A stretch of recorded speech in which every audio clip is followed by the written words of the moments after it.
কোরআনে কারিমে যে সমস্ত নারীর উল্লেখ আছে আমরা একটু জানার চেষ্টা করি সংক্ষেপে। প্রথমেই সবার আগে যার নাম আসে মারিয়াম, যার আলোচনা কোরআনের পৃষ্ঠায় পৃষ্ঠায় পাড়ায় পাড়ায় সুরায় সুরায় রয়েছে, বিভিন্ন জায়গায় জায়গায় আল্লাহ তাআলা করেছেন।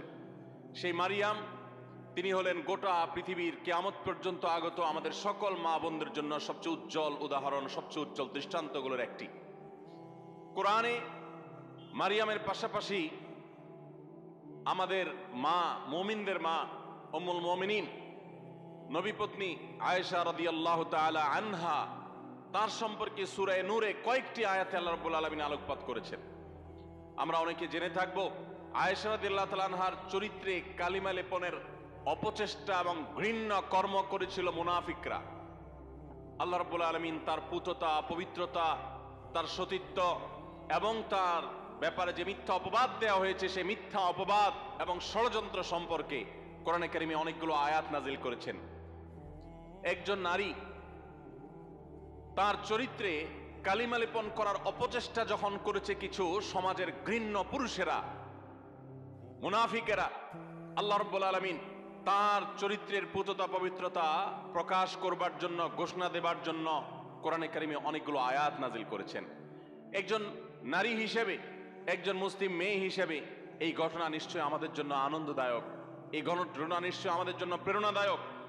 কোরআনে কারিমে আল্লাহ রাব্বুল আলামিন ইব্রাহিম আলাইহিস সালামের স্ত্রী হাজেরা এবং সারা আলাইহিমাস সালাতু ওয়াস সালাম, তাদের সম্পর্কে আল্লাহ রাব্বুল আলামিন আলোকপাত করেছেন। নাম সরাসরি উল্লেখ করেননি, কিন্তু আলোকপাত হয়েছে।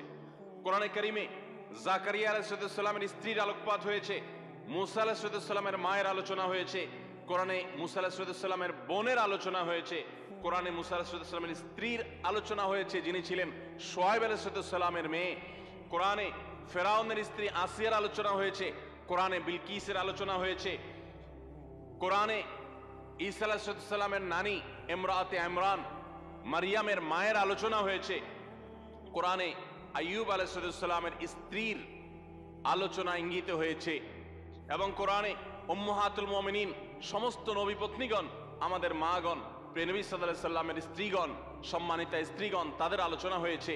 এবং আল্লাহ রাব্বুল আলামিন ঘোষণা দিয়েছেন যে ওয়াজওয়াজুহু উম্মাহাতুকুম, নবী সাল্লাল্লাহু আলাইহি সাল্লামের পত্নীগণ ঈমানদার তোমাদের মা, তাদের আলোচনা হয়েছে। কোরআনে খাদিজা রাদিয়াল্লাহু তাআলা আনহা সম্পর্কে আল্লাহ রাব্বুল আলামিন ইঙ্গিত করেছেন একাধিক আয়াতে। কোরআনে হাফসা রাদিয়াল্লাহু তাআলা আনহা সম্পর্কে ইঙ্গিত রয়েছে সূরা তাহরিমে। কোরআনে কারিমে যায়েনাব বিনতে জাহাশ রাদিয়াল্লাহু তাআলা আনহা সম্পর্কে আলোচনা রয়েছে। কোরআনে আরো বহু নারীর সম্পর্কে আলোচনা হয়েছে। আমরা কোরআনে এত নারীর আলোচনা রয়েছে, এত নারীর ইতিহাস রয়েছে, গুরুত্বপূর্ণ দিক উঠে এসেছে, সেটা আমরা অনেক মুসলিমরাও জানি না। ভাইরা আমার, এর পাশাপাশি আল্লাহ রাব্বুল আলামিন কোরআনে কারিমে এমন কিছু নারীর উদাহরণ তুলে ধরেছেন যারা তাদের অবাধ্যতার কারণে, তাদের নাফরমানের কারণে, তাদের মন্দ স্বভাবের কারণে, তাদের কুফরির কারণে, তারা আল্লাহর অবাধ্য হওয়ার কারণে, তাদের খারাপ পথে চলে যাওয়ার কারণে তাদের করুণ পরিণতি, আল্লাহর শাস্তির মুখোমুখি হতে হয়েছে, পৃথিবীর ইতিহাসে আস্থা করে নিক্ষিপ্ত হয়েছে। তাদের ইতিহাসও আল্লাহ তাআলা তুলে ধরেছেন শুধুমাত্র আমার মা বোনদের জন্য, ইমানদার মহিলাদের জন্য, তারা যেন সেখান থেকে শিক্ষা গ্রহণ করতে পারেন। ভাইরা আমার, কোরআনে কারিমের সূরা তাহরিম গুরুত্বপূর্ণ একটি সূরা রয়েছে। এই সূরা তাহরিমের শেষ তিনটি আয়াত 10, 11 এবং 12, এই তিনটি আয়াতে আল্লাহ রাব্বুল আলামিন চারজন নারীর দৃষ্টান্ত দিয়েছেন। চারজন নারীর দৃষ্টান্ত দিয়েছেন। এই চার নারীর মধ্যে দুজন ছিলেন আল্লাহর প্রিয় বান্দী, দুজন ছিলেন আল্লাহ তাআলার অনুগত, দুজন ছিলেন আল্লাহর একান্ত বান্দী, আল্লাহর প্রিয় মানুষ, আর দুজন নারী ছিলেন এমন যারা আল্লাহর অবাধ্যতায় লিপ্ত হয়েছেন, যারা আল্লাহর নাফরমানি করেছেন, যারা আল্লাহর প্রতি ঈমান আনে নাই, যারা কুফরি করেছে। আল্লাহ রাব্বুল আলামিন ভালো এবং মন্দ পাশাপাশি রেখে আমাদের সামনে উদাহরণ রেখে আমাদের মায়ের জাতিকে সেখান থেকে শিক্ষা গ্রহণ করার, তাদের করণীয় নির্ধারণ করার নির্ধারিত ঘোষণা এবং শিক্ষা দেওয়ার জন্য আল্লাহ তাআলা এগুলো উল্লেখ করেছেন। সূরা তাহরিমের এই 10 এবং 11, 12 শেষের তিনটা আয়াতের শুরুতেই আমরা দেখতে পাই আল্লাহ রাব্বুল আলামিন বলেছেন, দরাবাল্লাহু মাসালাল লিল্লাযীনা কাফারু ইমরাআতা নূহ ওয়া ইমরাআতা লূত, যারা কুফরি করেছে, পৃথিবীতে আল্লাহর প্রতি অবাধ্য হয়েছে, ইতিহাসের আস্থা করে নিক্ষিপ্ত হয়েছে, তাদের নাম নেয়ার মানুষও আজ পৃথিবীতে নাই। তাদের নাম উল্লেখ করা হলে সেটা ঘৃণা ভরে উল্লেখ করা হয়, করুণ পরিণতির মুখোমুখি তারা হয়েছে। আল্লাহর আযাব তাদের উভয়কে দুনিয়াতে ধ্বংস করেছে, সরাসরি আসমানে আযাব তাদেরকে স্পর্শ করেছে, এবং সেই আযাবের সাক্ষী এখনো রয়েছে পৃথিবীতে। রেড সি তার সাক্ষী। পৃথিবীতে আল্লাহ রাব্বুল আলামিন এখনো পর্যন্ত সেই আযাবের আলামত রেখে দিয়েছেন, এবং কোরআনে আল্লাহ ঘোষণা করেছেন আল্লাহর আযাবে ধ্বংস হওয়া জাতিদের জনপদগুলো ভ্রমণ করে তোমরা দেখো এবং শিক্ষা গ্রহণ করো। আমার মায়েরা, আমার বোনেরা, আল্লাহ রাব্বুল আলামিন সেরকম দুজন নারীর কথা বলেছেন। একজন হলেন নূহ আলাইহিস সালামের স্ত্রী, আরেকজন ছিলেন লূত আলাইহিস সালামের স্ত্রী। আল্লাহ তাআলা বলছেন কানাতা তাহতা আবদাইন, তারা দুজন নারী। অবাক করা বিষয় হলো তারা আল্লাহর নাফরমান ছিল, বেঈমান ছিল, কুফরিতে লিপ্ত ছিল, আল্লাহর প্রতি ঈমান আনে নাই, অথচ তারা দুজন নবীর স্ত্রী ছিলেন। নবীর ঘরে থেকেও তারা ঈমানদার হতে পারে নাই। এখান থেকে বোঝা যায় যে আমাদের সমাজে বহু আলেমের মেয়ে, বহু নেককার মানুষের মেয়ে, তাদের পরিবারের মেয়ে হয়ে অনেকে গর্ব করেন যে আমরা অমুক বংশের। এমনকি ছেলেদের বেলাও এই কথা প্রযোজ্য যে কোনো বংশ পরিচয় দিয়ে আল্লাহর কাছে কেউ কোনো মর্যাদা পাবে না কিয়ামতের দিন। আল্লাহর কাছে মর্যাদা পাবে বান্দার কর্ম দ্বারায়, তার বিশ্বাস দ্বারায়, তার আমল দ্বারায়। ইন্না আকরামাকুম ইনদাল্লাহি আতকাকুম, আমাদের মধ্যে কে বেশি মুত্তাকি আল্লাহ সেটা দেখবেন। একজন সাধারণ দিনমজুর, একজন সাধারণ রিক্সা চালকের মেয়ে আপনি, তার স্ত্রী আপনি, একজন সাধারণ মানুষের বোন আপনি, একজন সাধারণ মানুষের পরিবারের সদস্য আপনি। আপনি যদি আল্লাহ ভীরু হন, আপনি যদি মুত্তাকি হন, আপনি যদি গুনাহ পরিহার করেন, হারাম পরিত্যাগ করেন, খারাপ বিষয় পরিহার করেন, আল্লাহর কাছে আপনি সবচেয়ে শ্রেষ্ঠ মানুষ, সবচেয়ে উত্তম মানুষ, সবচেয়ে কিয়ামতের ময়দানের ভিআইপি মানুষ হতে পারবেন। আর যদি পক্ষান্তরে আপনি অনেক বড় বংশ গরিমার অধিকারী হন, কিন্তু আপনার কর্ম ভালো না হয়, এই আয়াত প্রমাণ করছে, তাহলে আল্লাহর কাছে আপনার কোনো মর্যাদা থাকবে না, বরং শাস্তি আপনি এড়াতে পারবেন না। আল্লাহ রাব্বুল আলামিন সেটাই বলেছেন কানাতা তাহতা আবদাইন মিন ইবাদিনা সলিহিন, আমার দুজন নেককার বান্দা অর্থাৎ দুজন নবী নূহ এবং লূত আলাইহিমা সাল্লাতু সালাম, কোরআনে যাদের আলোচনা সবচেয়ে বেশি হয়েছে, যাদের ইতিহাস সবচেয়ে বেশি তুলে ধরা হয়েছে, তাদের মধ্যে এই দুজন নবী অন্যতম। লূত আলাইহিস সালামের এবং নূহ আলাইহিস সালামের এরকম দুইজন আল্লাহ তাআলার নেককার বান্দা এবং আল্লাহর প্রিয় নবী, তাদের স্ত্রী ছিলেন ফাখানাতাহুমা, এরপরও তারা তাদের প্রতি ঈমান আনে নাই, তারা আল্লাহর অবাধ্য হয়েছে, নাফরমানি করেছে। ফালাম ইউগনিয়া মিনাল্লাহি শাইআ, এজন্য তারা নবীর স্ত্রী হয়েও কোনো লাভ হয় নাই, কোনো কাজে আসে নাই। ওয়াকিলা দুখুলান নার মা আদ-দাখিলিন, বরং তাদেরকে জাহান্নামে প্রবেশ করার জন্য পরিষ্কারভাবে বলে দেওয়া হয়েছে, অর্থাৎ তোমাদের কৃতকর্মের দরুন তোমরা জাহান্নামে নিক্ষিপ্ত হও, সেই করুণ পরিণতির কথা তাদেরকে জানিয়ে দেওয়া হয়েছে। ঠিক এর পাশাপাশি আল্লাহ রাব্বুল আলামিন দুজন ভালো নারীর দৃষ্টান্ত দিয়েছেন পরবর্তী দুটি আয়াতে। সেই ভালো নারী যাদের দৃষ্টান্ত আল্লাহ রাব্বুল আলামিন দিয়েছেন সেটি হলো, তারা হলেন ওয়াদারাবাল্লাহু মাসাল লিল্লাযিনা আমানু ইমরাআতা ফিরআউন, যারা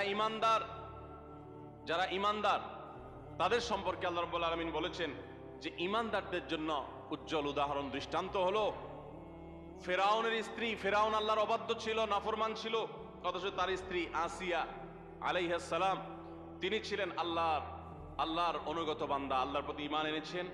ইয ক্বালাত রাব্বি ইবলি ইনদাকা বাইতান ফিল জান্নাহ, তোমরা স্মরণ করো সেই সময়ের কথা যখন এই পাপিষ্ঠ ফেরাউন নিজের স্ত্রীকে কঠিন এবং পীড়াদায়ক যন্ত্রণাদায়ক শাস্তি দিয়ে তাকে হত্যা করেছে নির্মমভাবে।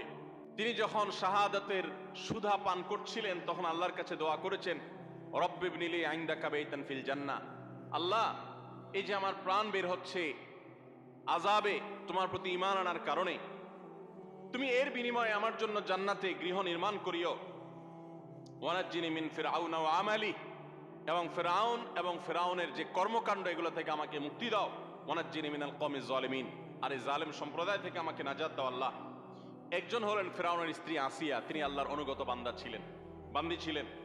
আরেকজনের কথা আল্লাহ বলছেন ওমারিয়াম বিনতে ইমরান, আরেকজন নারীর দৃষ্টান্ত তোমাদের সামনে দিচ্ছি, নেককার নারীর দৃষ্টান্ত। তিনি হলেন ইমরানের স্ত্রী, ইমরানের মেয়ে মারিয়াম ঈসা আলাইহিস সালামের মা, আল্লাতী আহসানাত ফারজাহা, যিনি তার চরিত্রকে হেফাজত করেছেন, তার চরিত্রে কোনো কালিমা লাগতে দেননি, কোনো গুনাহে লিপ্ত হননি, কোনো হারামে জড়াননি। তিনি পরিপূর্ণ পুত পবিত্র একজন নারী ছিলেন, সচ্চরিত্রবান একজন মানুষ ছিলেন। ফানাফাখনা ফীহি মির রূহিনা, তো আল্লাহ তাআলার রূহ, আল্লাহর বিশেষ অর্ডার তার কাছে এসেছে, যার ফলশ্রুতিতে ঈসা আলাইহিস সালামের মতো সন্তান বাবা ছাড়া সরাসরি আল্লাহর নির্দেশে অলৌকিকভাবে তিনি জন্ম দিয়েছেন। ওয়াসাদ্দাকাত বিকালিমাতি রাব্বিহা ওয়া কুতুবিহি ওয়া কানাত মিনাল কানিতিন, এবং তিনি আল্লাহ তাআলার অনুগত বান্দী ছিলেন। আল্লাহর কালিমাতকে তিনি বিশ্বাস করেছেন, আল্লাহর কিতাব, আসমানি কিতাবকে বিশ্বাস করেছেন, আল্লাহর অনুগত বান্দী ছিলেন। তাহলে এই তিনটি আয়াতে সূরা তাহরিমে আমরা চারজন নারীর দৃষ্টান্ত পেলাম গোটা দুনিয়ার সমস্ত নারীদের জন্য। এই চারজন নারীর দৃষ্টান্ত অনেক গুরুত্বপূর্ণ, শিক্ষণীয়। আমাদের উচিত, বিশেষ করে প্রত্যেক মুসলিম নারীর উচিত, সূরা তাহরিমের এই শেষ তিনটি আয়াতে যে চারজন নারীর দৃষ্টান্ত দেওয়া হয়েছে সেই দৃষ্টান্তগুলো ভালো করে ব্যাখ্যা সহকারে পড়া, তাদের জীবনী সম্পর্কে জানা এবং তাদের কর্ম এবং কর্মফল সম্পর্কে অবগত হওয়া। এর ফলে আমরা ভালো হওয়ার প্রেরণা পাবো, মন্দ পথ থেকে বেঁচে থাকার প্রেরণা ইনশাআল্লাহ আমরা লাভ করতে পারবো। আল্লাহ রাব্বুল আলামিন আমাদের সকলকে এই সমস্ত কোরআনে কারীমের উজ্জ্বল উদাহরণগুলো, দৃষ্টান্তগুলো থেকে শিক্ষা গ্রহণ করার তৌফিক দান করুন। আমাদের মা বোনরা অনেকে কোরআনে কারীম সহি করে পড়তেও পারেন না, আবার অনেকে পড়তে পারেন কিন্তু তারা কোরআনে কারীমের অর্থ বোঝেন না, ব্যাখ্যা জানেন না, জানার আগ্রহ নাই, প্রচেষ্টা নেই। এটা খুবই দুঃখজনক একটি ব্যাপার, অত্যন্ত বেদনাদায়ক একটি অধ্যায়। কোরআন আল্লাহ তাআলা দিয়েছেন, আমার বোন, আপনাকে লক্ষ্য করে আল্লাহ তাআলা উদাহরণ দিয়েছেন। আপনার বয়স 30, 35, 40 হয়ে গেছে, অথচ আপনি একটি বারের জন্য সেটা খুলে দেখার, পড়ে দেখার প্রয়োজনীয়তা অনুভব করেন নাই। আপনি এটিকে জানার ফুরসতটুকু আপনার জীবনে পান নাই। কিয়ামতের ময়দানে কি নিয়ে আল্লাহর সামনে দাঁড়াবেন, কোন মুখে আল্লাহর কাছে জান্নাত আশা করবেন? এজন্য আমি আবারও আপনাদেরকে উদাত্ত আহ্বান করতে চাই, আমার মা ও বোনেরা, আপনারা সূরা তাহরিমের শেষ তিনটি আয়াত, আরও নারীদের সংশ্লিষ্ট যে সমস্ত বিষয় আসো রয়েছে কোরআনে, এগুলো আপনারা জানার চেষ্টা করবেন। নবী সাল্লাল্লাহু আলাইহি ওয়াসাল্লামের হাদিসে যা বলা হয়েছে সেগুলো জানার চেষ্টা করবেন। আল্লাহ তাআলা আমাদের সকলকে ঈমানদার, আল্লাহর অনুগত যে সমস্ত বান্দিরা ছিলেন, আমাদের মা বোনদেরকে তাদের অনুসরণ অনুকরণ করার তৌফিক দান করুন। এবং যারা আল্লাহর নাফরমানিতে লিপ্ত হয়েছে, অবাধ্যতা লিপ্ত হয়েছে, তাদের জীবনী, তাদের কর্ম এবং কর্মফল থেকে শিক্ষা গ্রহণ করে আল্লাহর নাফরমানি থেকে, হারাম কাজ থেকে, অন্যায় অশ্লীলতা থেকে আল্লাহ তাআলা আমাদেরকে বেঁচে থাকার তৌফিক দান করুন। ভাইরা আমার, কোরআনে কারীমের নারীদের যে আলোচনা রয়েছে শুধু কোরআনেই নেই, নবী সাল্লাল্লাহু আলাইহি ওয়াসাল্লামের হাদিসেও আমরা দেখতে পারি যে নারীদের জন্য কত আলোচনা রয়েছে। আমরা কোরআন এবং হাদিসে নারীদের এমন 11টি বিশেষ বৈশিষ্ট্যের কথা উল্লেখ করতে চাই আজ, যে বৈশিষ্ট্যের কথা একজন মুসলিম নারী হিসাবে গর্বিত হওয়ার জন্য যথেষ্ট। আপনি নারী হিসাবে জন্ম লাভ করার জন্য আনন্দিত হতে হলে এই 11টি বৈশিষ্ট্য, এটার দিকে দেখাটাই যথেষ্ট।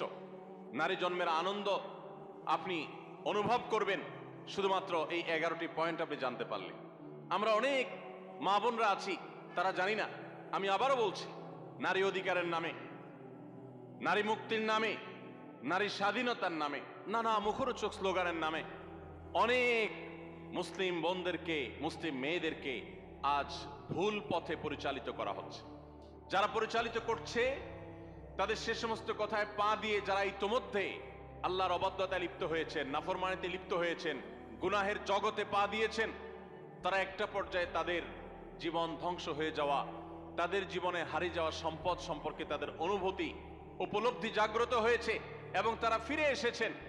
বিশেষ করে পশ্চিমা দুনিয়াতে আমরা তাকালে দেখতে পাই যে পশ্চিমা দুনিয়াতে অহরহ মুসলিম মেয়েরা, অমুসলিম মেয়েরা তারা দলে দলে ইসলামে আসছে এবং সে সমস্ত দেশগুলোতে সবচেয়ে বেশি ইসলাম গ্রহণ করছে নারীরা, পুরুষদের তুলনায় বেশি ইসলাম গ্রহণ করছে তারা। তার কারণ মা বোনরা বুঝতে পারছেন, তারা দেখতে পাচ্ছেন সেখানে যে কিভাবে তাদেরকে ভুল পথে পরিচালিত করা হয়েছে। ইসলামের সুমহান আদর্শ তাদেরকে কত বেশি সম্মানিত করেছে। আসুন আমরা জেনে নেই নারী জন্মের আনন্দ হতে পারে এরকম 11টি পয়েন্ট কি আছে কোরআন এবং হাদিসে, যে বৈশিষ্ট্যগুলো একজন মুসলিম নারী হিসেবে আপনাকে গর্বিত করবে, আপনাকে আনন্দিত করবে, আপনাকে অনুপ্রাণিত করবে, আপনাকে উৎসাহিত করবে, আপনাকে আল্লাহর অনুগত বান্দী হতে সাহায্য করবে। নাম্বার 1, আমরা অনেকেই জানি হয়তো, আবার অনেকের অজানাও থাকতে পারে যে ইসলাম সর্বপ্রথম গ্রহণ করেছেন একজন নারী। আমাদের প্রিয় নবী সাল্লাল্লাহু আলাইহি ওয়াসাল্লামের প্রতি আল্লাহ তাআলা যখন ওহী প্রেরণ করলেন, তার সেই ওহীর প্রতি বিশ্বাস করেছেন সর্বপ্রথম একজন নারী। তার নাম কি? খাদিজা রাদিয়াল্লাহু তাআলা আনহা, কোন পুরুষ প্রিয় নবী সাল্লাল্লাহু আলাইহি ওয়াসাল্লামের প্রতি ঈমান আনেন নাই আগে, সবার আগে নারীরা ঈমান এনেছেন। খাদিজা রাদিয়াল্লাহু তাআলা আনহা ইসলামের প্রথম মুসলিম সদস্য নারী, কোন পুরুষ না। দ্বিতীয়ত, ইসলামের প্রথম শহীদ হলেন একজন নারী, সুমাইয়া রাদিয়াল্লাহু তাআলা আনহা। ইসলামের জন্য যিনি নিজের জীবনকে উৎসর্গ করেছেন, ইসলামের জন্য জীবন উৎসর্গ করার মতো এরকম গৌরব, এরকম মর্যাদার অধিকারী হয়েছেন একজন নারী, সুমাইয়া রাদিয়াল্লাহু তাআলা আনহা। ভাইরা আমার, আমাদের মুসলিম মেয়েদের আনন্দিত হওয়ার জন্য, তাদের আল্লাহর কাছে কৃতজ্ঞতা প্রকাশ করবার জন্য এই একটি পয়েন্ট যথেষ্ট, যে ইসলামের জন্য পৃথিবীতে যুগ যুগ ধরে পুরুষরাই সবচেয়ে বেশি তাদের আত্মত্যাগ করেছেন, শাহাদাত বরণ করেছেন, জীবন দিয়েছেন, কিন্তু এর সূচনা করেছেন একজন নারী, এর শুরুটা করেছেন একজন নারী। তিনি ছিলেন সুমাইয়া রাদিয়াল্লাহু তাআলা আনহা, এমন একজন সাহাবী, নির্মমভাবে তাকে শাহাদাতের পেয়ালা পান করতে হয়েছে, আল্লাহর দ্বীনের জন্য তিনি জীবন দিয়েছেন। আমার মা বোনরা, একজন নারী, তিনি শাহাদাতের এই পথ সর্বপ্রথম দেখিয়েছেন, প্রথম পেয়ালা তিনি পান করেছেন শাহাদাতের। এটি কি আমাদের মা বোনদের গর্বের জন্য যথেষ্ট নয়? তৃতীয়ত, প্রিয় নবী সাল্লাল্লাহু আলাইহি সাল্লাম তার জীবনের একেবারে শেষের দিকে এসে অত্যন্ত হৃদয়গ্রাহী যে ওসিয়ত ছিল, তার উপদেশ ছিল, সেই উপদেশের মধ্যে একটি ছিল ফাস্তাউসু বিন-নিসাই খায়রা। ভাইরা আমার, মা বাবা, মুরব্বীরা, প্রিয়জনেরা, তারা যখন মৃত্যুর মুখোমুখি হন, তারা যখন জীবনের শেষ প্রান্তে এসে উপনীত হন, তখন তারা তাদের একান্ত কাছের লোকদেরকে ডেকে ওসিয়ত করেন, উপদেশ দেন, তাদেরকে ডেকে এনে নসিহত করেন। জীবনের শেষ মুহূর্তে যাওয়ার সময় ছেলে মেয়েদের দিকে তাকিয়ে তাদের মাথায় হাত বুলিয়ে অত্যন্ত স্নেহ, পরম মমতার সাথে যে উপদেশ দেওয়া হয়, সেটার গুরুত্ব অপরিসীম। প্রিয় নবী সাল্লাল্লাহু আলাইহি ওয়াসাল্লামও ঠিক তার জীবনের একেবারে শেষে এসে তিনি কিন্তু ঐতিহাসিক ভাষণে তিনি মেয়েদের প্রতি সদ্ব্যবহার করার জন্য, তাদের ব্যাপারে নবী সাল্লাল্লাহু আলাইহি ওয়াসাল্লাম থেকে কল্যাণের উপদেশ গ্রহণ করবার জন্য তিনি নির্দেশ দিয়ে গেছেন, ফাস্তাউসু বিন-নিসাই খায়রা। হে দুনিয়ার মানুষ, তোমরা মেয়েদের ব্যাপারে কল্যাণের আচরণ, ভালো আচরণ করার ব্যাপারে আমার কাছ থেকে উপদেশ গ্রহণ করো, আমি তোমাদের ওসিয়ত করে গেলাম। প্রিয় নবী সাল্লাল্লাহু আলাইহি ওয়াসাল্লাম এরকম হৃদয়গ্রাহী ভাষায় মা বোনদের ব্যাপারে সাবধান সতর্ক করে গেছেন। তার জীবনের শেষ সতর্ক বাণীগুলোর মধ্যে থেকে একটি, যে নারীদের ব্যাপারে তোমরা আমার কাছ থেকে উপদেশ গ্রহণ করো, কল্যাণ, তাদের সাথে তোমরা কল্যাণের আচরণ করবে, তাদের কল্যাণ কামী হবে, সুন্দর আচরণ করবে, তাদের কোনো কষ্ট দিবে না। অর্থাৎ এই মর্মে আমি তোমাদেরকে ওসিয়ত করে যাচ্ছি, আমার এই ওসিয়তকে তোমরা মেনে চলবে। মায়েদের আনন্দের একটা বিষয় এটি, তাদের গর্ব করার মতো একটি বিষয় এটি, যে প্রিয় নবী সাল্লাল্লাহু আলাইহি ওয়াসাল্লাম জীবনের শেষ ওসিয়তগুলোর মধ্যে থেকে একটি ছিল আমাদের ব্যাপারে যেন সবাই সজাগ থাকে, সুন্দর দৃষ্টি রাখে। নাম্বার 4, আমরা জানি যে কোরআনে কারিমে আল্লাহ রাব্বুল আলামিন নারীদের সূরা নামে সূরা রেখেছেন, পুরুষদের সূরা এরকম নামে, অর্থাৎ পুরুষদের সংশ্লিষ্ট সূরা বলতে আলাদা কোনো সূরা রাখেন নাই। শুধু তাই নয়, কোরআনে কারিমের সবচেয়ে বড় দীর্ঘ আয়াতনের গুরুত্বপূর্ণ সূরা হলো সূরাতুন নিসা। এই সূরাতুন নিসা আল্লাহ তাআলা নারীদের নামে নামকরণ করেছেন। সেখানে নারীদের সমস্ত অধিকারগুলো, তাদের বিধিবিধানগুলো, তাদের মর্যাদা, তাদের করণীয়, তাদের জন্য মোটিভেশন আল্লাহ তাআলা সেখানে রেখেছেন। শুধু সূরা নিসাই নয়, কোরআনে কারিমে আল্লাহ রাব্বুল আলামিন সূরা নিসার পাশে সূরা তাহরিম, সূরা তালাক, সূরা মুজাদালা, অনেকগুলো সূরা নারীদের জন্য, নারীদের বিধিবিধান সংশ্লিষ্ট বিষয়গুলোর জন্য তাআলা নাজিল করেছেন। এগুলো এক একটা 2 পৃষ্ঠা 4 পৃষ্ঠার সূরা, আর সূরা নিসা তো বহু পৃষ্ঠা সম্বলিত সূরা। কোরআনে কারিমে 25 জন নবী রাসূলের আলোচনা যেরকম রয়েছে, ঠিক একইভাবে 20-25 জন মহিয়সী নারীর আলোচনা কোরআনে রয়েছে। কোরআনে আল্লাহ রাব্বুল আলামিন এতগুলো নারীর আলোচনা, বিভিন্ন প্রসঙ্গে যে ইঙ্গিত করেছেন, আলোচনা করেছেন, এখান থেকে মাতৃজাতির প্রতি যে মর্যাদা রয়েছে সেটি ইসলামে যে মর্যাদা রয়েছে সেটি প্রকাশিত হয়। নারী হিসাবে আনন্দিত হওয়ার জন্য এই পয়েন্টটা কি যথেষ্ট নয়, যে কোরআন তাদেরকে এত গুরুত্ব দিয়েছে, এত মর্যাদা দিয়েছে? সময়ত উপস্থিতি। 5 নম্বর, নবী সাল্লাল্লাহু আলাইহি সাল্লামের ঐতিহাসিক বক্তব্য, ঐতিহাসিক হাদিস রয়েছে, আপনারা অনেকে জানেন। তিনি বলেছেন, খায়রুকুম লি আহলি ওয়া আনা খায়রুকুম লি আহলি। পুরুষদের জন্য তিনি নারীদের নারীদের কাছ থেকে ভালো হওয়ার সার্টিফিকেট নেওয়াকে ভালো হওয়ার পূর্ব শর্ত হিসেবে উল্লেখ করেছেন। এটা নারী জাতির জন্য আনন্দের বিষয় যে পৃথিবীর কোন পুরুষ তিনি আল্লাহর খাতায় ভালো এটা তার নাম লেখাতে হলে, আল্লাহর কাছে ভালো প্রমাণ হতে হলে তার স্ত্রীর কাছে তিনি ভালো এই সার্টিফিকেট নিতে হবে। সার্টিফিকেট নেওয়া বলতে কাগজে সার্টিফিকেট না। যে ব্যক্তি তার আচার আচরণ দ্বারায়, তার কর্মকাণ্ড দ্বারায়, তার উত্তম ব্যবহার দ্বারায়, তার সুন্দর আখলাক দ্বারায় তার স্ত্রীকে এতটা সন্তুষ্ট করতে পেরেছে যে স্ত্রী মন থেকে তার স্বামীকে ভালো মানুষ হিসেবে জানে, এই সার্টিফিকেট, এই সাক্ষ্য স্ত্রীর কাছ থেকে এই মূল্যায়ন পাওয়ার আগ পর্যন্ত মানুষ আল্লাহর কাছে শ্রেষ্ঠ হয় না। নবী সাল্লাল্লাহু আলাইহি সাল্লাম এই ঐতিহাসিক বাণীর মাধ্যমে নারী জাতিকে কোন মর্যাদা আসীন করেছে চিন্তা করুন। আমাদের দেশের চারিত্রিক সনদপত্র বিভিন্ন জনপ্রতিনিধিগণ ইস্যু করে থাকেন, মেম্বার, চেয়ারম্যান, কমিশনাররা দিয়ে থাকেন। এর ফলে তাদের একটা মর্যাদা বোঝা যায় যে তারা সাধারণ নাগরিকের, সাধারণ মানুষের, সর্বস্তরের মানুষের চারিত্রিক সনদপত্র ইস্যু করে থাকেন। ইসলাম সমস্ত পুরুষদের চারিত্রিক সনদপত্র ইস্যু করার অধিকার নারীদের হাতে দিয়েছেন, স্ত্রীদের হাতে দিয়েছেন। স্ত্রী যদি বলে যে আমার স্বামী, তার আচার আচরণ, ব্যবহার, তার কর্মকাণ্ড সবকিছু মিলিয়ে তিনি একজন ভালো মানুষ, এটি আমি বলতে পারি, এটা যদি মন থেকে কোনো নারী তার স্বামী সম্পর্কে সাক্ষ্য দেন, তাহলে আল্লাহর কাছে তিনি অত্যন্ত মর্যাদাবান মানুষ হিসেবে প্রমাণিত হন। সময়ত উপস্থিতি, এখান থেকে মায়ের জাতি, নারী জাতির প্রতি ইসলাম যে মর্যাদা দিয়েছে সেটা দিনের আলোর মতো পরিষ্কার হয়ে যায়। নবী করিম সাল্লাল্লাহু আলাইহি সাল্লাম আরো বলেছেন, ওয়ানা খায়রুকুম লি আহলি, তোমরা প্রত্যেকটা পুরুষ তোমাদের স্ত্রীদের কাছে ভালো আচরণ করে যতটা ভালো হতে পেরেছো, নবী সাল্লাল্লাহু আলাইহি সাল্লাম তার নিজের কথা বলেছেন। 9 জন স্ত্রী থাকার পরেও তিনি তাদের সম্পর্কে তার নিজের বক্তব্য হলো যে আমি আমার সমস্ত স্ত্রীদের কাছে, তোমরা যতটা ভালো হতে পেরেছো স্ত্রীদের কাছে, আমি হলাম তোমাদের চাইতেও আমার স্ত্রীদের কাছে বেশি ভালো। অর্থাৎ আমার স্ত্রীরা আমাকে ভালো বনে এত বেশি জানে যেটা তোমাদেরকে তোমাদের স্ত্রীরা জানা। কত বেশি উত্তম আচরণ করলে নবী সাল্লাল্লাহু আলাইহি সাল্লাম এই আসনে আসীন হতে পেরেছেন। ভাইরা আমার, কতটা আস্থা থাকলে এভাবে বলা যায়। তো এখান থেকে নারী জাতির মর্যাদা পরিষ্কারভাবে বোঝা যায় যে পুরুষদের শ্রেষ্ঠত্ব এবং তাদের মর্যাদা, তাদের মূল্যায়ন, এটা আল্লাহ তাআলা নারীদের উপরে ন্যস্ত করেছেন। নাম্বার 6, আমাদের প্রিয় নবী সাল্লাল্লাহু আলাইহি সাল্লাম নারীদেরকে অনেক বেশি পছন্দ করতেন, ভালোবাসতেন, শ্রদ্ধা করতেন। এর মানে হলো, আপনারা জানেন মা এবং বাবা উভয়ের মর্যাদা বর্ণনা করতে গিয়ে নবী সাল্লাল্লাহু আলাইহি সাল্লাম কার মর্যাদা বেশি বর্ণনা করেছেন, বাবার না মায়ের? মায়ের। তাহলে এখানে নারীকে নবী সাল্লাল্লাহু আলাইহি সাল্লাম অগ্রাধিকার দিয়েছেন। এবং নবী সাল্লাল্লাহু আলাইহি সাল্লামের কাছে যখন সাহাবী জিজ্ঞাসা করেছেন, ইয়া রাসূলুল্লাহ আবাররু মান, আমি কার সাথে বেশি সদাচরণ করব? নবী সাল্লাল্লাহু আলাইহি সাল্লাম বলেছেন, উম্মাক, তোমার মায়ের সাথে। এরপরে আবার সাহাবী জিজ্ঞাসা করলেন, এরপর? তিনি বলেছেন, এরপরও তোমার মায়ের সাথে। এরপর জিজ্ঞাসা করলেন আবারও সাহাবী, বুঝলাম, এরপর কার সাথে করব? নবী সাল্লাল্লাহু আলাইহি সাল্লাম বলেন, এবারও বলেন তোমার মায়ের সাথে। তারপর যখন সাহাবী জিজ্ঞাসা করলেন চতুর্থবার, তখন বললেন তোমার বাবার সাথে। তার মানে 3টা পুরস্কার যদি থাকে, gold medal, bronze medal, silver medal, এই সব মেডেল পুরস্কারগুলো একেবারে প্রথম, দ্বিতীয়, তৃতীয় সব পুরস্কারগুলো নবী সাল্লাল্লাহু আলাইহি সাল্লাম দিয়েছেন মাকে। আর 4 নম্বর সান্ত্বনা পুরস্কার দিয়েছেন বাবাকে। তাহলে এখানে মায়ের মর্যাদা বেশি দেওয়া হয়েছে না বাবার মর্যাদা বেশি দেওয়া হয়েছে? দিনের আলোর মতো পরিষ্কার।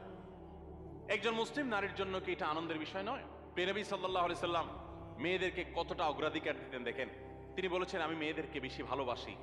এর মানে মা এবং বাবার মধ্যে যখন কম্পেয়ার করা হয়, তুলনা করা হয়, তখন মাকে তিনি বেশি পছন্দ করতেন বাবার তুলনায়। এবং ভাই এবং বোনের মধ্যে যখন কম্পেয়ার করা হয়, তখন বোনের প্রতি বেশি। এবং ছেলে এবং মেয়ের মধ্যে যখন কম্পেয়ার করা হয়, তখন নবী আলাইহিস সালাম মেয়েদের প্রতি টান, মেয়ের প্রতি টান বেশি ছিল। এই ছিল নবী সাল্লাল্লাহু আলাইহি সাল্লামের মেয়ে জাতির প্রতি, নারী জাতির প্রতি, মাতৃজাতির প্রতি তার মহানুভবতা, তার ভালোবাসা, তার আন্তরিকতা, তার স্নেহ মমতা। তাদেরকে এতটা শ্রদ্ধা তিনি করতেন, এতটা সম্মান তিনি করতেন। আমরা অনেক পুরুষ আছি, আমাদের মা বোনদেরকে তুচ্ছতাচ্ছিল্য করে কথা বলি, তাদেরকে অপমান করে কথা বলি। আমাদের আল্লাহকে ভয় করা উচিত। তারা ভুল করলে সেটা উত্তম উপায়ে সংশোধন করা উচিত, ব্যবহার খারাপ করা উচিত নয়। যাই হোক, তাহলে 6 নম্বরে আমরা জানলাম যে মাতৃজাতির আনন্দের বিষয় হলো, নারী জাতির আনন্দের বিষয় হলো, মুসলিম নারীর আনন্দের বিষয় হলো, তার মর্যাদার বিষয় হলো যে নবী সাল্লাল্লাহু আলাইহি সাল্লাম তাদেরকে ভালোবাসতেন। পুরুষদের তুলনায় সবসময় নারীদেরকে তিনি অগ্রাধিকার দিতেন, বেশি পছন্দ করতেন, ভালোবাসতেন। নাম্বার 7, জান্নাত নারীদের জন্য আল্লাহ তাআলা সবচেয়ে সহজ করেছেন। পুরুষদের তুলনায় নারীদের জন্য জান্নাত অনেক সহজ করা হয়েছে। একজন পুরুষ তাকে জান্নাতে যেতে হলে তাকে হালাল উপার্জন করতে হয়। আর ইসলাম উপার্জনের কোনো দায় দায়িত্ব মেয়েদের উপরে চাপান নাই। যতদিন বিয়ে না হবে তিনি বাবার দায়িত্বে থাকবেন। যখন বিয়ে হয়ে যাবে স্বামীর দায়িত্বে চলে যাবেন। স্বামী মারা যাবে ছেলেদের দায়িত্বে চলে যাবেন, ভাইদের দায়িত্বে চলে যাবেন। কিন্তু নারী, তাকে তার নিজের ভরণ পোষণের জন্য ইসলাম বলে নাই স্ট্রাগল করতে, বরং তার জন্য পুরুষরা স্ট্রাগল করতে বাধ্য। আর পুরুষরা যখন স্ট্রাগল করতে যায়, উপার্জন করতে যায়, কামাই রোজগার করতে যায়, তখন তার হালাল হারাম বাজ বিচার করতে হয়। কাজটা কিন্তু সহজ না। হারাম থেকে বেঁচে থেকে আবার পয়সা করে কামাই করে এনে পরিবারের ভরণ পোষণের ব্যবস্থা করা, এটা খুব সহজ কাজ না। এই জন্য পুরুষকে জান্নাতে যেতে হলে শুধু 5 ওয়াক্ত নামাজ পড়লে, রমজান রোজা রাখলে এবং মৌলিক কিছু কাজ করলেই যথেষ্ট হয় না, তাকে হালাল উপার্জন করতে হয়, হারাম থেকে বাঁচতে হয়। নারীর জন্য এই সমস্ত হ্যাসেল নাই, তাদের জন্য অনেক সহজ। নবী করিম সাল্লাল্লাহু আলাইহি সাল্লাম বলেছেন, ইদা সাল্লাতিল মারআতু খামসাহা ওয়া সামাত শাহরাহা ওয়া আতাআত যাওজাহা ওয়া হাফিজাত ফারজাহা। কোন নারী যখন 4টি কাজ করে, 5 ওয়াক্ত নামাজ যখন পড়ে, রমজানের রোজা যখন ঠিকমতো রাখে এবং স্বামীর আনুগত্য, স্বামী যদি অন্যায় কোনো কথা না বলে তাহলে তাকে মেনে চলে, মান্য করে, শ্রদ্ধা করে, অভিভাবক হিসাবে তার সিদ্ধান্তকে মেনে চলে এবং নিজের ইজ্জত আবরুর হেফাজত করে, কোনোভাবে চরিত্রহীন নারীদের কাতারে সামিল হয় না, গুনাহ করে না। সেটা ইমোতে হোক, সেটা সোশ্যাল মিডিয়াতে হোক, মেসেঞ্জারে হোক, ফেসবুকে হোক, ইউটিউবে হোক, অনলাইনে হোক, অফলাইনে হোক, বিবাহ বহির্ভূত সম্পর্কের মাধ্যমে হোক, কোনোভাবে নিজের চরিত্রকে নষ্ট করে না। এই নারী, আল্লাহ রাব্বুল আলামিন তাকে জান্নাতের যে কোনো দুয়ার দিয়ে প্রবেশ করার সুযোগ দান করবে। ভাইরা আমার, এই যে মর্যাদা দেওয়া হলো, জান্নাতে প্রবেশ করা তাদের জন্য সহজ করে দেওয়া হয়েছে। 4টি আমল তাদেরকে জান্নাতে যেতে সাহায্য করবে। আর পুরুষ তাকে অনেক স্ট্রাগল করে তারপরে তাকে জান্নাতে যেতে হয়। এটা নারী জাতির জন্য আনন্দের বিষয়। নাম্বার 8, মেয়েরা যদি হজ করে তাহলে তাদের সেই হজ জেহাদের সমতুল্য। পুরুষ হজ করলে হজের সওয়াব পাবে, বাস এটুকু। একজন নারী যখন হজ করেন তখন তিনি পুরুষদের মতো হজের সওয়াব তো পাবেনই, পাশাপাশি ইসলাম তাকে জেহাদে শামিল হয়ে পুরুষ যেরকম মর্যাদা পায়, হজ করার মাধ্যমে নারীকে সেই মর্যাদা দেয়। হজ্জুহুন্না জিহাদ। নবী সাল্লাল্লাহু আলাইহি সাল্লাম তাদের নারীদের হজকে জিহাদের সাথে তুলনা করেছেন। এটা তাদের মর্যাদার ব্যাপার, এটা তাদের জন্য স্পেশাল। ঠিক একইভাবে নম্বর 9, নারীরা যদি কোনো সন্তানদেরকে সুন্দরভাবে জন্মদানের পর লালন পালন করে, বিশেষ করে জন্মদান করতে গিয়ে যদি কোনো নারী মৃত্যুবরণ করেন তাহলে তাকে শাহাদাতের মর্যাদা দেওয়ার কথা বলা হয়েছে। এবং তারা যদি নিজেদের সন্তানকে সুন্দরভাবে লালন পালন করেন তার জন্য জান্নাতের গ্যারান্টির কথা বলা হয়েছে। সন্তান লালন পালন করা আলাদা ইবাদত, আলাদা মর্যাদার বিষয়, সন্তান জন্ম দেওয়া আলাদা ইবাদতের বিষয় তাদের জন্য। নাম্বার 10, যদি দুনিয়ার কোনো মানুষ, কোনো পুরুষ যদি কোনো নারী জন্ম দেয় এবং কোনো মেয়ে জন্ম দেওয়ার পর সে মেয়েকে যদি উত্তমভাবে লালন পালন করে, তাকে সুপাত্রস্থ করে, তার ভরণ পোষণের ব্যবস্থা করে, তার প্রতি সদাচরণ করে, মেয়ে হিসাবে তাকে তুচ্ছতাচ্ছিল্য না করে, ছোট না করে, তার হক নষ্ট না করে, এরকম যদি নারীদের সাথে সুন্দর আচরণ করে, তো আল্লাহ রাব্বুল আলামিন ওই পুরুষদের জন্য জান্নাতের গ্যারান্টি দিয়েছেন। জান্নাতের গ্যারান্টি দিয়েছেন, নিরাপত্তা নিয়েছেন, তিনি নিরাপত্তা দিয়েছেন, জান্নাতের ওয়াদা করেছেন। নবী সাল্লাল্লাহু আলাইহি সাল্লাম কথা দিয়েছেন যে পুরুষরা 2টি মেয়ে সন্তান জন্ম দিবে এবং তাদের সাথে উত্তম আচরণ করবে, ব্যবহার করবে, তাদের হক আদায় করবে। নবী করিম সাল্লাল্লাহু আলাইহি সাল্লাম তাদের জান্নাতের জিম্মাদারি নিয়েছেন, জান্নাতের দায়িত্ব নিয়েছেন। এবং অন্য আরেকটি হাদিসে আছে নবী সাল্লাল্লাহু আলাইহি সাল্লাম জান্নাতে তার সাথে থাকার সৌভাগ্য হবে বলেছেন যদি কেউ তার 2টি বোন অথবা 2টি মেয়েকে সুন্দরভাবে, উত্তমভাবে তাদের সাথে আচার আচরণ করে, ব্যবহার করে, তাদের হক আদায় করে, কোনো ক্ষেত্রে ত্রুটি না করে, যত্ন করে, তাহলে সে ব্যক্তি শুধু জান্নাতে যাবে তা নয়, নবী সাল্লাল্লাহু আলাইহি সাল্লামের সাথে জান্নাতে থাকতে পারবে। ভাইরা আমার, কোরআন এবং হাদিসের কোথাও আমি আজও পর্যন্ত পাই নাই 1 ডজন ছেলে জন্ম দিলে, 1 ডজন ছেলে জন্ম দিলে, 10টা 12টা ছেলে জন্ম দিলে, তাদের সাথে সুন্দর আচরণ করলে, কোরআন হাদিসে কোথাও তার জন্য ফজিলত মর্যাদা হিসাবে স্পেশাল ভাবে জান্নাতে যাওয়ার ঘোষণা, নবী সাল্লাল্লাহু আলাইহি ওয়াসাল্লামের সাথে জান্নাতে থাকার সৌভাগ্যের কথা কোথাও ঘোষণা করা হয়েছে এমন কোন হাদিসের কথা আমি জানি না, এমন কোন আয়াত কোরআনে নাই। কিন্তু 2জন মেয়েকে, 2জন বা 2জনের অধিক মেয়েকে যদি কোনো বাবা মা লালন পালন করেন, সুন্দরভাবে তাদের সাথে সদাচরণ করেন, দুর্ব্যবহার না করেন, তাদেরকে কোণঠাসা করে না রাখেন, মেয়ে হিসাবে তাদের প্রতি জুলুম না করেন, তাহলে ওই ব্যক্তিদের জন্য জান্নাতের গ্যারান্টির কথা বলেছেন। তাহলে নারী হিসাবে জন্ম লাভ করা এটা আনন্দের বিষয় মুসলমান মেয়েদের জন্য। ইসলাম তাদেরকে এত মর্যাদা দিয়েছে। ভাইরা আমার, 11 নম্বর নারী হিসাবে জন্ম লাভের যে আনন্দ আমাদের জন্য রয়েছে তা হলো নবী করিম সাল্লাল্লাহু আলাইহি সাল্লাম পরিষ্কারভাবে জানিয়েছেন, মান বুলিয়া মিন হাদিহিল বানাতি শাইআ, যদি কোনো মেয়ে দিয়ে আল্লাহ তাআলা কাউকে পরীক্ষায় ফেলে দেন। অনেক বাবা আছেন না, মেয়েদের কিনে বিপদে আছেন, যে মেয়ে হয়েছে তার এই জন্য অনেক কথা শুনতে হয়। অনেক মহিলা আছে না এখনো, যে একটার পর একটা মেয়ে হয়, সমাজের মানুষ নানান বাজে কথা বলে মূর্খতার কারণে, অজ্ঞানতার কারণে। অনেক বাবা আছেন মেয়ে হয়েছে এই জন্য জামাই বেন সাহেবের অনেক কটু কথা তাকে শুনতে হয়। অনেক সময় তালাক প্রাপ্তা হয়ে মাজলুম হয়ে সে মেয়ে বাবার বাড়িতে ফিরে আসেন।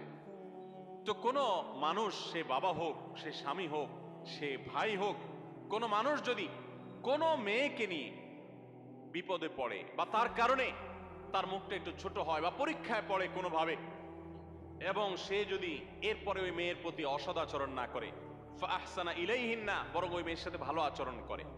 বাবা মেয়ে তালাক প্রাপ্তা হয়ে আসছে, কটু কথা বলে না, ভাইরা খোঁচা দিয়ে কথা বলে না যে স্বামীর সংসার করতে পারস নাই, এসে উঠছিস আমাদের ঘরে, বরং তারা তার প্রতি সদাচরণ করে, আল্লাহর ফয়সালা মেনে নিয়ে তারা সুন্দর আখলাক দেখায়। এরকম যদি কেউ করে তো ওই পুরুষদের জন্য, ওই মানুষদের জন্য নবী সাল্লাল্লাহু আলাইহি সাল্লাম বলেছেন, কুন্না লাহু সিতরাম মিনান নার, এই নারী যার কারণে তারা একটু কষ্টের মধ্যে পড়েছে, একটু পরীক্ষার মধ্যে পড়েছে, একটু সমাজে তারা হেয় হয়েছে, জুলুমের শিকার হয়েছে, তো বোনের কারণে, মেয়ের কারণে যে বাবা, যে ভাই এতটুকু কোণঠাসা পরিস্থিতিতে পড়েছেন, এরকম জটিলতার মধ্যে পড়েছেন, তারা যদি সবর করেন এবং তারা যদি মেয়ের সাথে এর কারণে খারাপ আচরণ না করেন, ভালো আচরণ করেন, তো নবী সাল্লাল্লাহু আলাইহি সাল্লাম বলেছেন এই মেয়ে কিয়ামতের ময়দানে তাদের জাহান্নাম থেকে বাঁচার ডাল হবে, জাহান্নাম থেকে বাঁচার কারণ হবে। এর কারণে, এর প্রতি সদাচরণ করার কারণে আল্লাহ তাআলা তাদের কৃতকর্মের কারণে জাহান্নামে যাওয়ার মতো হলেও আল্লাহ তাআলা তাদেরকে হেফাজত করবেন।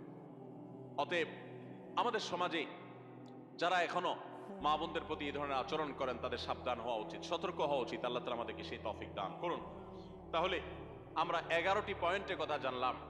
এই পয়েন্টগুলো থেকে আমরা স্পষ্ট বুঝতে পারলাম যে ইসলাম একজন নারীকে কোন মর্যাদায় আসীন করেছে। ভাইরা আমার, ইসলাম যখন নারীকে এতগুলো মর্যাদা দিয়েছে, ওই সময় নারীর অবস্থা কি ছিল জানেন? আজকে পৃথিবীতে নারীকে নিয়ে অনেক মুখরোচক কথা বলার মানুষ আছে। এই মানুষগুলোর যখন জন্ম পৃথিবীতে হয় নাই, ইসলাম তখন নারীকে আকাশে তুলেছে। মেয়ে সন্তান হলে কোরআনে সেই ইতিহাস আল্লাহ তাআলা উল্লেখ করেছেন, ওয়াইদাল মাউউদাতু সুইলাত বিআইয়ি যামবিন কুতিলাত। কোন বাবার সন্তান হিসাবে যখন মেয়ে হতো তখন সে জীবন্ত সে মেয়েকে মাটির নিচে পুঁতে ফেলত। এরকম নিকৃষ্ট আচরণ করা হতো মেয়েদের সাথে। এবং আল্লাহ তাআলা আরো বলেছেন, ওয়াইদা বুশিরা আহাদুহুম বিল উনসা যাল্লা ওয়াজহুহু মুসওয়াদ্দান ওয়া হুয়া কাযীম। জাহিলি যুগে, ইসলাম আসার আগে পৃথিবীতে আরবে যখন কাউকে তার কন্যা সন্তান হয়েছে সংবাদ দেয়া হতো, কারো সন্তান হয়েছে যদি বলা হতো মেয়ে হয়েছে, তখন তার মুখটা কালো হয়ে যেত। ইয়াতাওয়ারা মিনাল কওম মিন সুই মা বুশিরা বিহি, তখন সে মুখ লুকাতো, মানুষের সামনে যেত না, লজ্জা বোধ করত যে তার মেয়ে হয়েছে। দেখুন, সেই রকম একটি বর্বর সমাজের মধ্যে যখন নারী হিসাবে জন্মগ্রহণ করাটাকে অপরাধ মনে করা হতো, স্ত্রীর সাথে যখন পশু পাখির মতো, প্রাণীর মতো, চতুষ্পদ জন্তুর মতো আচরণ করা হতো, মাসিক হলে একটা ঘরে বন্দি করে রাখা হতো, ওখানে পুরুষ যেত না, গবাদি পশুর মতো আচরণ করা হতো। এই রকম সমাজে ইসলাম নারীকে এমন মর্যাদা দিয়েছে যে সেই মর্যাদায় পৃথিবীর ইতিহাসে কখনো নারীকে কেউ তুলতে পারে নাই। কিয়ামত পর্যন্ত যতই নারী মুক্তির স্লোগান দেওয়া হোক, যতই ক্যাম্পেইন করা হোক, ইসলাম যে জায়গায় নারীকে নিয়ে বসিয়েছে ওই জায়গায় কখনো বসাতে কেউ পারবে না। এতগুলো মর্যাদার কথা ইসলাম নারীদের জন্য দিয়েছে। আমাদের অনেক মা বোন, এমনকি অনেক পুরুষরা, আমরা অনেক মুখরোচক স্লোগান শুনে প্রতারিত হয়ে যাই, আমরা ধোকায় পড়ে যাই, আমরা এই সমস্ত প্রতারণার ফাঁদে পড়ে আমাদের ঈমান আমল নষ্ট করি, কোরআন হাদিসের প্রতি আমাদের আস্থা নষ্ট হয়ে যায় অনেকের। দেখুন, ইসলাম একজন নারীকে যে মর্যাদাগুলো দিয়েছে, এই 11টি মর্যাদার কথা আমরা আবারও এক নজরে বলে দিচ্ছি। নাম্বার 1, প্রথম ইসলাম গ্রহণ করার গৌরব আল্লাহ তাআলা একজন নারীকে দিয়েছেন, কোন পুরুষকে দেন নাই। তিনি ছিলেন খাদিজা রাদিয়াল্লাহু তাআলা আনহা, ইসলামের প্রথম সদস্য একজন নারী। আবু বকর রাদিয়াল্লাহু তাআলা তারপর ইসলাম গ্রহণ করেছেন। সবার আগে ইসলাম গ্রহণ করেছেন কে? খাদিজা রাদিয়াল্লাহু তাআলা আনহা। নারী জাতির জন্য কত গৌরবের বিষয়, এটা আল্লাহ তাআলা এই মর্যাদা দিয়েছেন তাদেরকে। দ্বিতীয়ত, ইসলামের জন্য সবচেয়ে বড় আত্মত্যাগের বিষয় হলো শাহাদাত, নিজের জীবন আল্লাহর রাস্তায় বিলিয়ে দেওয়া। ইসলামের জন্য সর্বপ্রথম জীবন বিলিয়ে দেওয়ার এই মর্যাদা, এই গৌরব আল্লাহ তাআলা দিয়েছেন একজন নারীকে, তিনি ছিলেন সুমাইয়া রাদিয়াল্লাহু তাআলা আনহা। তৃতীয়ত, প্রিয় নবী সাল্লাল্লাহু আলাইহি সাল্লামের বিদায় হজে তার জীবনের শেষের দিকে এই ঐতিহাসিক বক্তব্য দিয়েছেন। সেই ঐতিহাসিক ভাষণে যাদের প্রতি বিশেষ যত্নশীল হওয়ার জন্য পুরুষদেরকে, অন্য সবাইকে নির্দেশ করেছেন, তারা হলেন নারীরা। ফাস্তাউসু বিন-নিসাই খায়রা, তোমরা মেয়েদের প্রতি সদাচরণ করার ব্যাপারে আমার কাছ থেকে ওসিয়ত গ্রহণ করো, আমি ওসিয়ত করতেছি তোমাদেরকে। নবী সাল্লাল্লাহু আলাইহি সাল্লাম নারীদের প্রতি সদাচরণ করার ওসিয়ত করে গেছেন, এটা নারী জাতির জন্য গৌরবের বিষয়। নাম্বার 4, কোরআনে কারীম নারী জাতিকে এত গুরুত্ব দিয়েছে যে কোরআনের সবচেয়ে বড় সূরাগুলোর একটি হলো সূরাতুন নিসা, নারীদের সূরা। সূরায়ে নাজিল করেছেন আল্লাহ তাআলা নারীদের সূরা বলে। পুরুষদের সূরা বলতে সূরাতুর রিজাল বলতে কোনো সূরা নাই, নারীদের সূরা বলতে সূরা আছে। শুধু তাই নয়, কোরআনে কারীমে এই সূরায় যেরকম নারীদের অধিকার, তাদের জন্য উপদেশ, তাদের প্রতি অন্যদের কর্তব্য, তাদের সংশ্লিষ্ট বিধিবিধান আলোকপাত করেছেন, ঠিক একইভাবে কোরআনে কারীমে আরো অনেকগুলো গুরুত্বপূর্ণ সূরা, কয়েক পৃষ্ঠাব্যাপী যে সমস্ত সূরা রয়েছে, সূরা তাহরিম, সূরা তালাক, সূরা মুজাদালা, নারীদের জন্য উল্লেখ করেছেন। কোরআনে 25 জন নবী রাসূলের যেরকম আল্লাহ তাআলা আলোচনা করেছেন, 20-25 জন মহিষী নারীর আলোচনা করেছেন। মারিয়ামের আলোচনা, আয়েশার আলোচনা, সারা হাজারের আলোচনা, যাকার স্ত্রীর আলোচনা, মুসা ইসলামের মায়ের আলোচনা, মুসা ইসলামের স্ত্রী শোয়েব ইসলামের মেয়ের আলোচনা, মুসা ইসলামের বোনের আলোচনা, উম্মাহাতুল মুমিনিনের আলোচনা, নবীদের আলোচনা, বিলকিসের আলোচনা, ফেরাউনের স্ত্রী আসিয়ার আলোচনা, ইমরানের স্ত্রী তার আলোচনা, ঈসা ইসলামের নানী ঈসা ইসলামের মা মারিয়ামের আলোচনা, এবং আইয়ুব আলাইহিস সালামের স্ত্রীর আলোচনা, এবং খাদিজা রাদিয়াল্লাহু আনহা আলোচনা, আয়েশা রাদিয়াল্লাহু আনহা আলোচনা, হাফসার আলোচনা, জানাব বিনতে জাহাশ রাদিয়াল্লাহু তাআলা আনহুন্না তাদের আলোচনা, এরকম আর অনেক নেককার মহিষী নারীর আলোচনা কোরআন উল্লেখ করেছেন। এ থেকে কোরআন যে নারীদের মর্যাদা সেটি বোঝা যায়। নাম্বার 5, নবী সাল্লাল্লাহু আলাইহি সাল্লাম বলেছেন, তোমাদের মধ্যে সবচেয়ে উত্তম সে যে ব্যক্তি তার স্ত্রীর কাছে ভালো হতে পেরেছে, যার স্ত্রী তার ব্যাপারে সাক্ষ্য দেয় যে আমার স্বামী একজন আসলে আপাদমস্তক ভালো মানুষ, ভেতর থেকে সাক্ষ্য যে নিতে পারে, এই মূল্যায়ন যে নিতে পারে, সেই হলো প্রকৃত অর্থে ভালো মানুষ। নারীদের কাছে পুরুষদের মর্যাদার মূল্যায়নের চাবিকাঠি এবং সুইচ নবী সাল্লাল্লাহু আলাইহি সাল্লাম তাদের হাতে দিয়ে দিয়েছেন। কত বড় মর্যাদার বিষয়টি তাদের জন্য। নাম্বার 6, নবী সাল্লাল্লাহু আলাইহি সাল্লাম সবসময় নারীদেরকে বেশি অগ্রাধিকার দিতেন, পুরুষের তুলনায় বেশি পছন্দ করতেন, ভালোবাসা দিতেন, স্নেহ মমতা দিতেন। এজন্য মেয়েদের প্রতি তার ভালোবাসা ছিল অনেক বেশি। শুধু তিনি নন, ইমাম মালিক রাহমাতুল্লাহ আলাইহি বলেছেন, আল আম্বিয়া ওয়া আবুল বানাত, নবীগণ হলেন মেয়েদের বাবা। বেশিরভাগ নবীদেরকে আল্লাহ তাআলা মেয়ে সন্তান বেশি দিয়েছেন, এটা তাদের জন্য গৌরবের। এবং এখান থেকে আমাদের শিক্ষার বিষয় রয়েছে। এবং নবী সাল্লাল্লাহু আলাইহি সাল্লাম মা এবং বাবার মধ্যে বাবাকে অগ্রাধিকার দিতেন, এবং মেয়ের মধ্যে মেয়েদেরকে বেশি ভালোবাসতেন। এটা তার সুন্নাহ ছিল, এটা তার অভ্যাস ছিল, তিনি বেশি পছন্দ করতেন তাদেরকে। এটাও নারীদের জন্য আনন্দের বিষয়। নাম্বার 7, জান্নাত মেয়েদের জন্য যাওয়া অনেক সহজ, অনেক সহজ। মেয়েরা যদি 5 ওয়াক্ত নামাজ পড়ে, রমজান রোজা রাখে, স্বামীর আনুগত্য করে চলে, কোনো ঔদ্ধত্য দেখায় না, এবং নিজের চরিত্রের হেফাজত করে, তাদের জন্য জান্নাতে যাওয়া সহজ হয়। পুরুষদের মতো হালাল হারাম মেনটেন করে, তারপর সেগুলো লক্ষ্য রেখে তারপর উপার্জন করার মতো আর অনেক স্ট্রাগল করে তাদেরকে উপার্জন করতে হয় না। হালাল হারাম উপার্জন করতে গিয়ে পুরুষরা মানুষকে গালি দিয়ে হারাম কামাই করে জাহান্নামে যেতে হয়, মানুষের সাথে মারামারিতে লিপ্ত হতে হয়, অনেক কঠিন পরিস্থিতির মুখোমুখি হতে হয়। এসব হ্যাসেল মেয়েদের জন্য নয়, বরং কোন নারী তিনি যদি সন্তান জন্ম দিতে গিয়ে যদি তিনি মৃত্যুবরণ করেন, তাকে শাহাদাতের মর্যাদা দেওয়া হয়, তাদের জান্নাতে যাওয়ার পথ তুলনামূলকভাবে অনেক সুগম। নাম্বার 8, মেয়েদের হজকে আল্লাহ রাব্বুল আলামিন নবী সাল্লাল্লাহু আলাইহি সাল্লাম জিহাদের সাথে তুলনা করেছেন। তারা হজ করলে সেটা জিহাদের সওয়াব পাওয়া যায়। নাম্বার 9, মেয়েদেরকে লালন পালন করলে পুরুষদের জন্য নবী সাল্লাল্লাহু আলাইহি সাল্লাম জান্নাতের দায়িত্ব নিয়েছেন। শুধু তাই নয়, যদি 2 জন মেয়ে 2 জন বোনকে কেউ সুন্দরভাবে লালন পালন করে, সদাচরণ করে, তাদের প্রতি বৈষম্য না করে, ছেলেদেরকে দিল মেয়েদেরকে দিল না এরকম না করে, বরং ছেলেদেরকে যা দেয় মেয়েদেরকেও দেয়, তাদের প্রতি কোনো হক নষ্ট করে না, ছোট নজরে দেখে না, বৈষম্যের নজরে দেখে না, তাদের প্রতি ভালো আচরণ করে, সুশিক্ষা দেয়, দ্বীনের শিক্ষা দেয়, আল্লাহর সাথে পরিচয় করা, সুপাত্রস্থ করে, কোনোভাবে তাচ্ছিল্য করে না, অবজ্ঞা করে না, এরকম যদি কোনো পুরুষ করে, নবী সাল্লাল্লাহু আলাইহি ওয়াসাল্লাম তার জান্নাতের দায়িত্ব তো নিয়েছেন, পাশাপাশি হাদিসে এও বলা আছে যে নবী সাল্লাল্লাহু আলাইহি ওয়াসাল্লামের সাথে জান্নাতে থাকার সৌভাগ্য লাভ হবে ওই ব্যক্তির।